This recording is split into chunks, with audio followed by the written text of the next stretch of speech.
Today, I'm going to be replacing the front and rear sway bar end links on the Toyota Land Cruiser. There's two reasons I'd like to do this. The first is that my end links and the bushings on them are almost 20 years old. So compared to these new end links, my bushings are almost falling apart. Here's a look at the front end links, and then in the back, I even have some looseness and a lot of clicking. The second reason that I'd like to replace my end links is that, like many others, I have the 2.5-inch Old Man Emu lift kit installed on the Land Cruiser, and in theory, doing so can actually throw off the geometry of the sway bars. These end links are from Trail Tailor, and they're extended end links in the sense that they're about 2 inches longer than the OEM versions. The idea is that by installing these on a lifted 100 series Land Cruiser, you can return that sway bar back to its factory positioning and hopefully also improve the performance of the suspension. That said, looking online and reading through some online forums, there's not a lot of consensus on exactly what that benefit is and how much of it there is. There's some folks that put these extended sway bar links in and they swear up and down that improves the quality of their drive. There's others that don't even really notice a difference.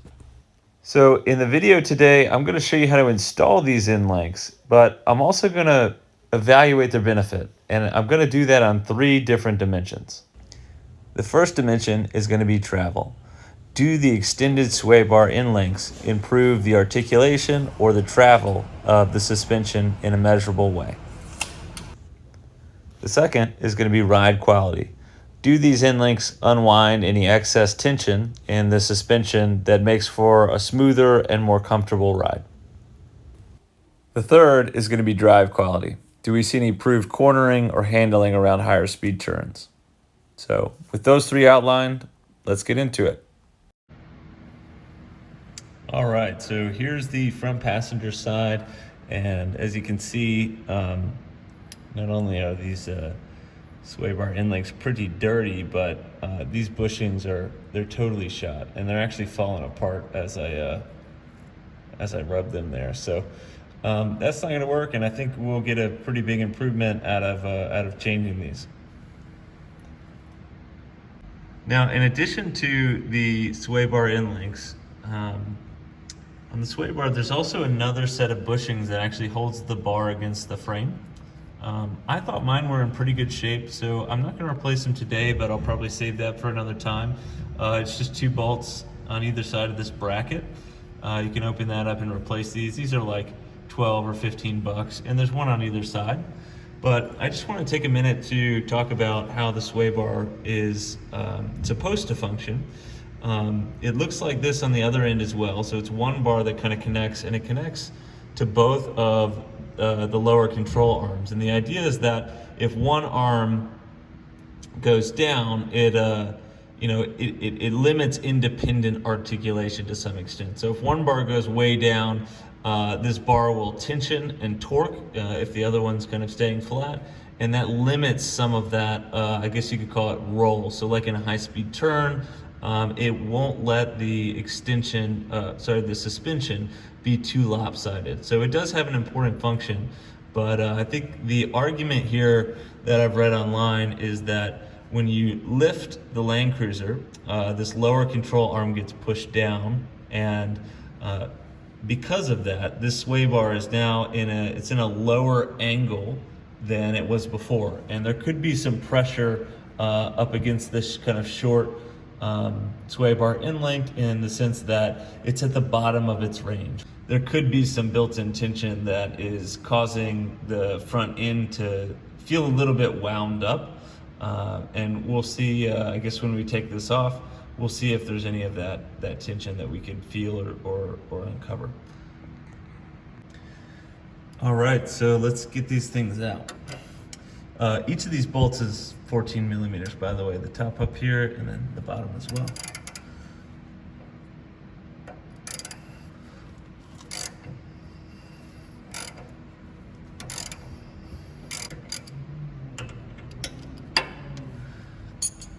All right.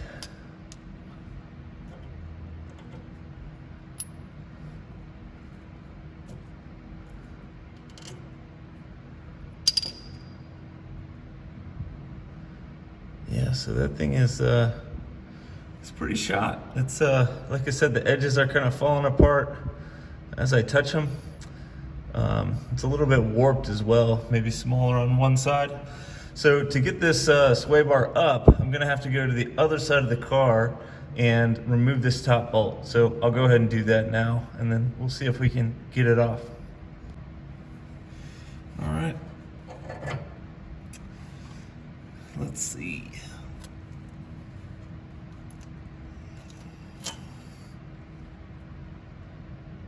Yeah, that one's pretty shot as well, and it's like the other one, it's kind of lopsided. It's a little thinner on this side than this one. So let's see if we can get these this bottom one off.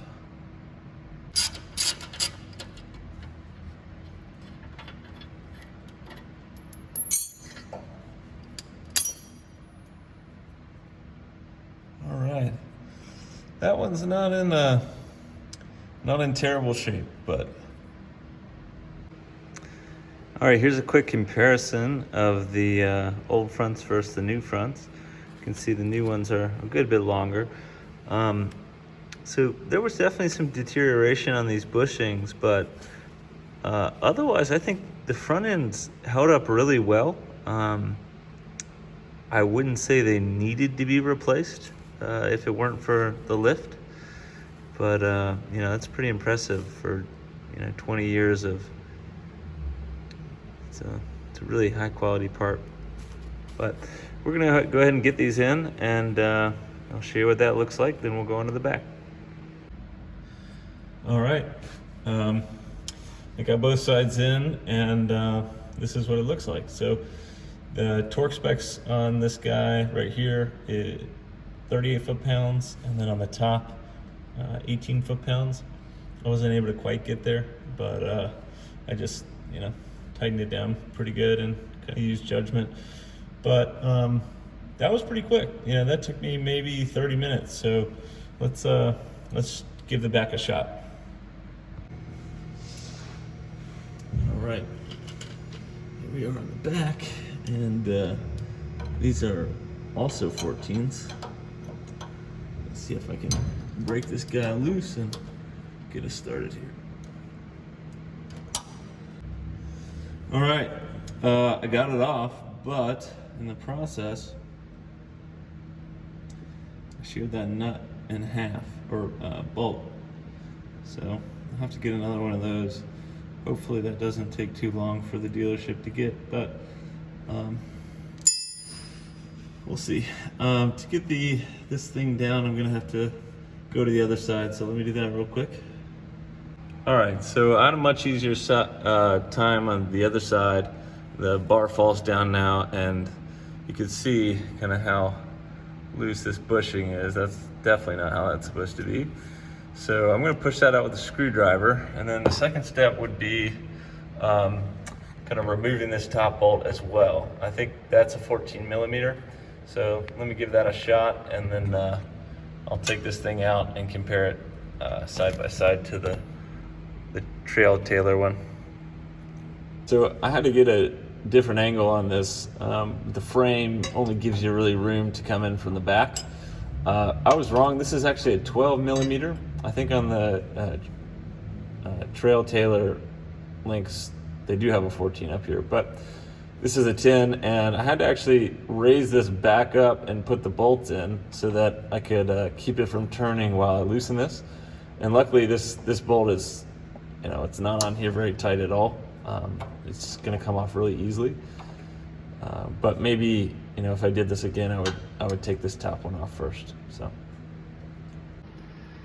All right, so we got the rears off, and they're in really good shape, I think. I mean, again, pretty impressed with the longevity of these parts, and probably, maybe, like I said before, wouldn't need to replace these necessarily if we hadn't done the lift. But these were the bushings that came out of the actual end of the sway bar itself that kind of sat in here, and these were pretty loose.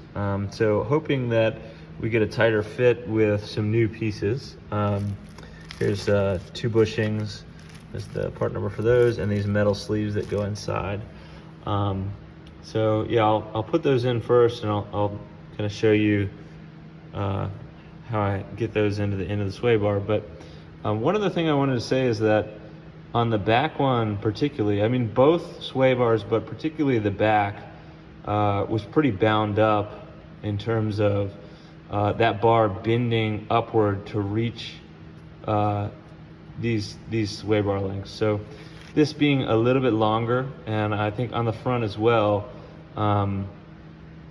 should take some pressure off, some resting pressure off of the sway bar. So I can see the argument for how this would cause for a kind of smoother and better ride quality over things like potholes in daily driving. So we'll see about that. But all right, let's go ahead and get these in and wrap it up. I've kind of cleaned this out a little bit. Here's the bushing, and I don't know if I'm going to be able to just squeeze it in there or not. We'll see. Yeah, that works pretty well. Oh, that's nice. That's much snugger. And then we've got these sleeves that hopefully also will just go right in. All right, so I got a little bit of WD-40 in there, and with some pliers was able to squeeze it in. So that's ready to go. Much firmer and tighter than the other bushings. I mean, no question, that's gonna be a lot tighter. And then these should be pretty easy to get in. I think the torque specs here are 19 foot-pounds, and then the bolts up top is only 11. I'm not gonna be able to get my torque wrench up there, but you know, I can hand tighten that, and at least I won't have to do too many quarter turns to get these on. So let me get them on, then I'll show you what the final product looks like. All right, here you go. The backs are in. This is much tougher. It's like very sturdy, and I mean, no rattling. I can't even move it at all. All right, so I got the old ones off and the new ones are on. And with respect to that first evaluation criteria we were gonna look at was the articulation or travel of the front suspension. And I measured and didn't get any difference. So both that's with one wheel off the ground and then actually lifting both wheels off the ground and measuring. I did that before and after, no difference. Actually, it's, on my car at least, it's the upper control arm, which is still the OEM control arm in my case, that's what's limiting any additional articulation. However, even, you know, if that weren't the case, I can't see how the sway bar would limit the articulation with shorter or longer in lengths. I don't know if I buy into that one. So the other two, ride quality and drive quality, I'm going to get into in a moment. I'm going to drive the car around, take some tight turns, intentionally hit some potholes with only one side of the car, and we'll report back. So hold tight. All right, so I've driven the car around for a few days now, and you know, just in terms of evaluating that drive quality and ride quality, I can say that there's a pretty significant difference in terms of going over potholes and things. There's much less rattling and looseness. Like before, when I would hit a bump or a pothole, I would have, like, it was almost jarring. Like the car felt like it was shaking, and that's resolved.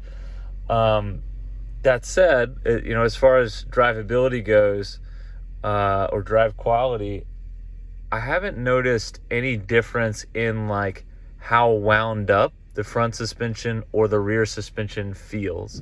And I think that's just kind of an unfortunate reality of, you know, lifting your truck with the OEM medium or even the heavy lift, that it's gonna be you know, a little bit more wound up. I was kind of hoping, based on what I had read on forums, that it might alleviate some tension, and even kind of felt some tension in those sway bars. And again, kind of, I guess, had hoped that would alleviate some of that tightness, but it's still the same. So as far as drive quality, I'm hesitant to say that they make a big difference, because I know that a lot of that looseness the improvement in the looseness and the shaking and things and hitting bumps probably had to do with just simply upgrading my bushings, especially, for example, those bushings that were at the end of the rear sway bar. Those actually didn't come with the Trail Tailor package. I had to order those from Toyota. So that's for drivability. For ride quality or just how well the car performs and drives, I didn't notice any difference. So I took some really sharp turns and, kind of, this is subjective, of course, but evaluated the roll before and after just by kind of eyeballing and feeling it, and I didn't notice any difference. So, I think for me, across those 3 dimensions, I really don't notice any improvement in the extended sway bar lengths. And I've got to say, I hate to do it because it was a fun job, but I've got to say I can't really see the benefit. And they were $260 to order and have shipped. I feel like for most of us restoring these old lane cruisers, we're kind of maybe not doing it on a budget, but if you spend $260 there, it's $260 you can't spend somewhere else. My opinion is that I think it would have been better spent somewhere else. Maybe I would have just spent $60 or $80 to buy all the little bushings and refabricate the OEM in lengths. But that's just my opinion. If you think I'm missing something or there's something else that you'd like to add, feel free to put it in the comments section and continue the discussion. But that's all I had. Thanks for watching, everyone, and we'll see you next time.